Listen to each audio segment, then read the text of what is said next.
Hey guys, welcome back to the channel today. So kind of two things I want to talk about.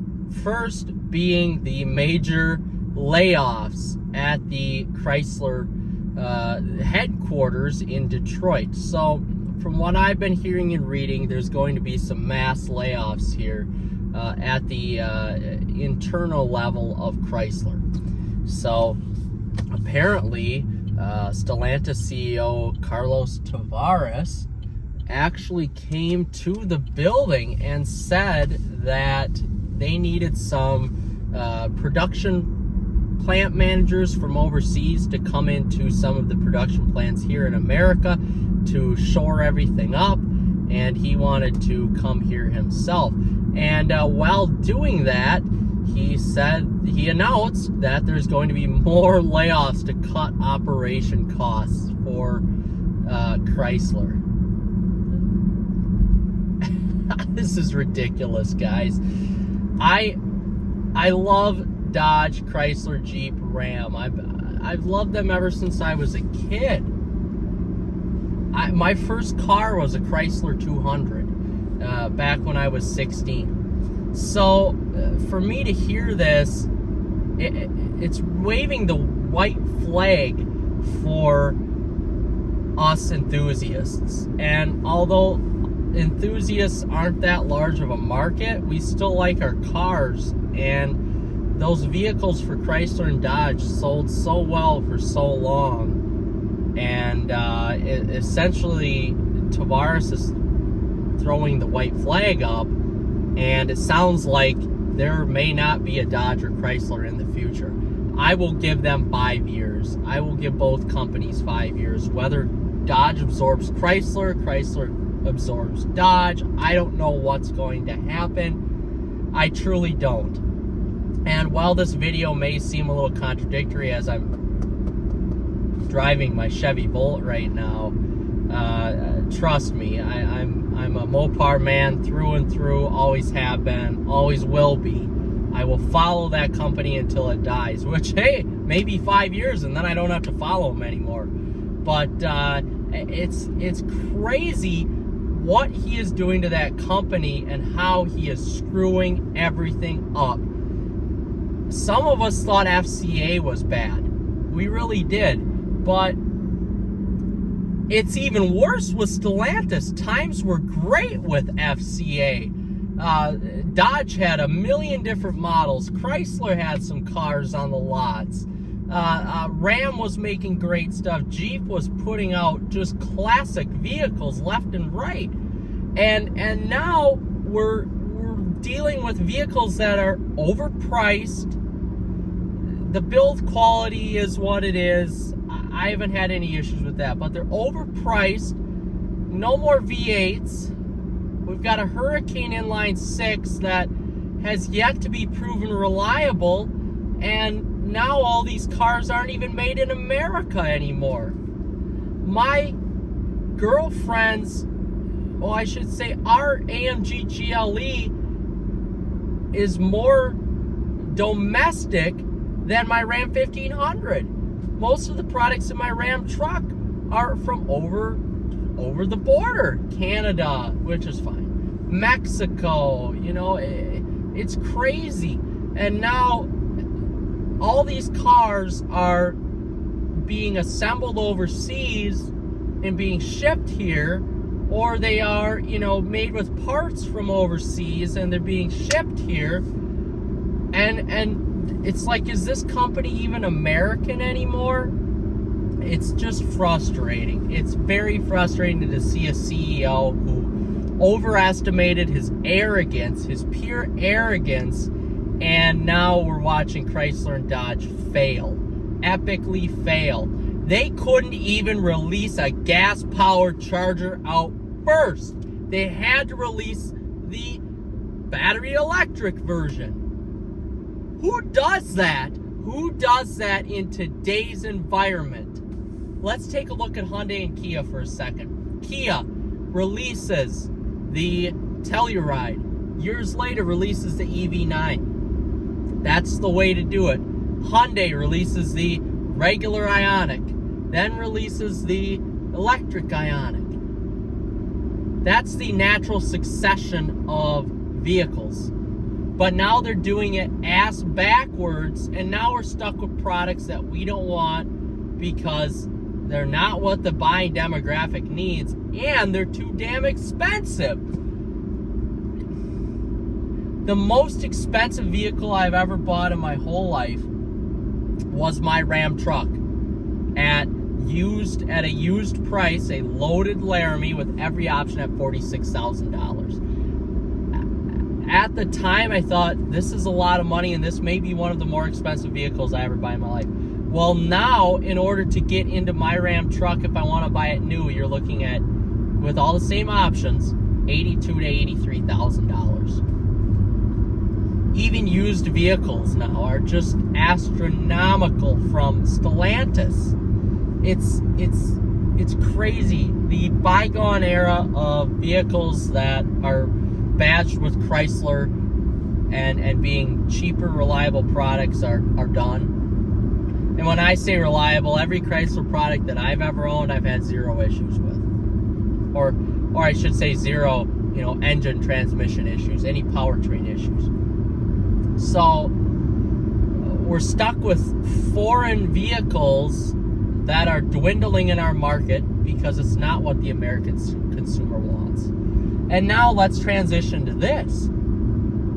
Jeep is bringing back the V8 for 2025, the 6.4 liter 392 in the Wrangler.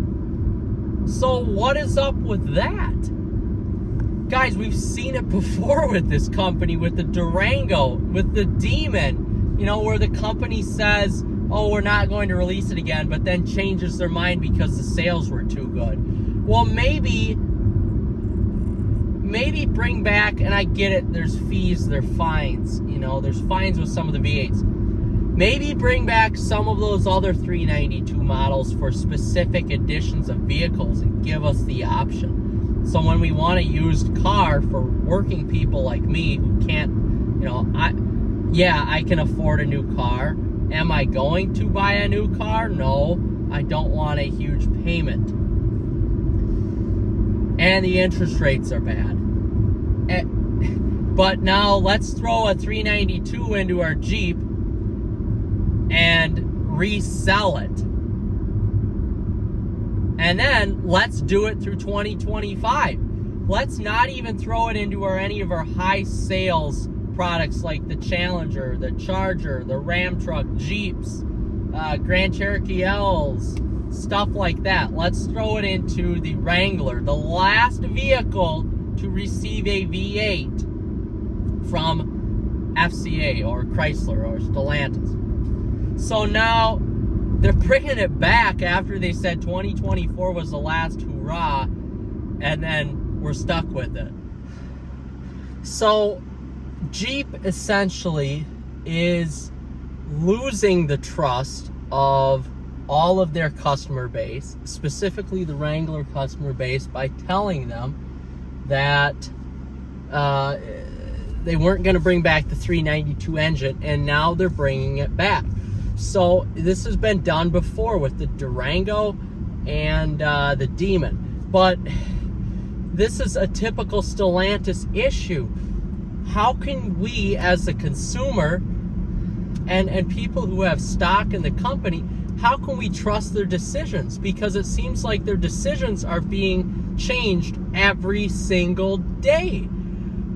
It's unbelievable. So you're telling me that you can make a Jeep Wrangler 392 through 2025, but you can't make a Chrysler 300 392 through 2023. And you can't put those engines in a Wagoneer or a Grand Wagoneer. You're phasing them out, but you're keeping them in a Wrangler? Oh, guys, I can't trust anybody at Stellantis right now.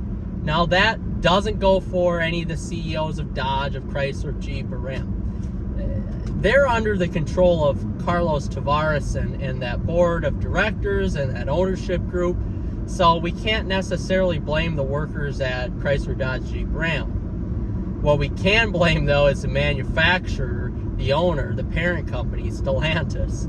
I have such little faith in that company that they're doing the right thing for their brand that I'm almost ready to sell the shares in the company that I own, which is a pretty fair amount myself, and just wait and see what happens. Because with these cuts on the American workforce here and the lies and deceit of these brands, what they're doing with them, I don't know who to trust.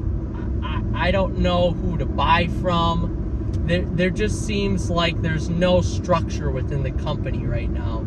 The markups at the dealerships are still going on. The lies of Stellantis are still going on. So really, at the end of the day, does it make me upset? Does it piss me off? Yeah. This situation pisses me off a lot. It's a damn shame. The Jeep Grand Cherokee Trackhawk and the 392 and the Grand Cherokees were discontinued. For what reason? I don't know. Those certainly sold better than the Wrangler. I don't understand. I'm at a loss of words. And it really seems to me like people are running the company right now that have no clue what the American market wants. And it's a damn shame. It is a damn shame. It's almost laughable how bad that the management at Stellantis is handling Chrysler, Dodge, Jeep, and Ram. It really is. And they aren't going to watch this video, but I wish I could swear and really say the words I want, because those people are idiots. They really are idiots. And I'm now on my soapbox here, and I'm able to explain that, hey, if you guys want to make money, you have to gain trust in the American public. What did Walter Chrysler do? What did Lee Iacocca do when Chrysler was going through a lot of bad times? They gained the trust of the American people. They brought out a good product for a very decent, fair price, and they provided good service. What has happened now over the last 10 years? Well, Fiat bought Chrysler, FCA, of course, and then Stellantis bought FCA. The service has gone down the shitter. I should say the vehicle service. The customer service sucks. And I take that back. Well, I don't take it back, actually. I don't take it back. They've been very helpful to me when I've had issues, but that isn't the case for everybody. I am one person in a very small community. Let's just put it that way. So, the product is too expensive, and they have no clue what the American market wants. And there you have it. So you've lost the trust of the American market, and a lot of people, and it's really a shame that as a Chrysler lover for basically 15 years now, I've loved that company. I don't want to rip on that company. I don't like ripping on companies. There are hardworking individuals, hardworking employees that are just like what I have at my business that put their heart and soul into the product. So when I'm ripping on a company, it's not towards them. And I hate that all these frickin' YouTubers are, and we all know who they are. They're ripping on this for their own content and their own gain, and that's not right to do. And I'm part of the problem too, because I'm making this video.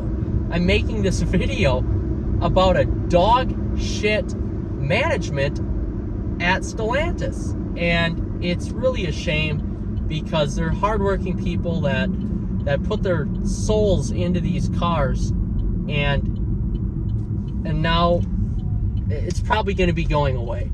And YouTube is, and for whatever reason, the last 10 years, everybody likes to talk about Chrysler products on YouTube.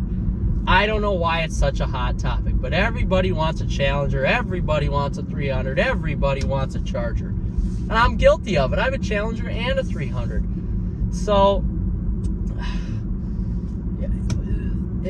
what I'm talking about, what other people are talking about, isn't helping sales whatsoever, and it sucks. It sucks that people are going on their stupid soapboxes and talking about it.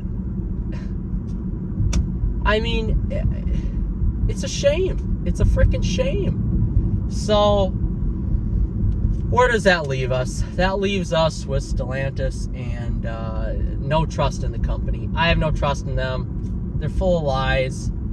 I don't know. I don't know what else to expect with them. And that's where I'm going to leave it. Thanks for watching, guys. I apologize. I went on my soapbox and started to ramble and rant, but this is my opinion, and I am free to share. I don't make a lot of money off YouTube like some of these people do, so I don't care. I just like to express my opinion.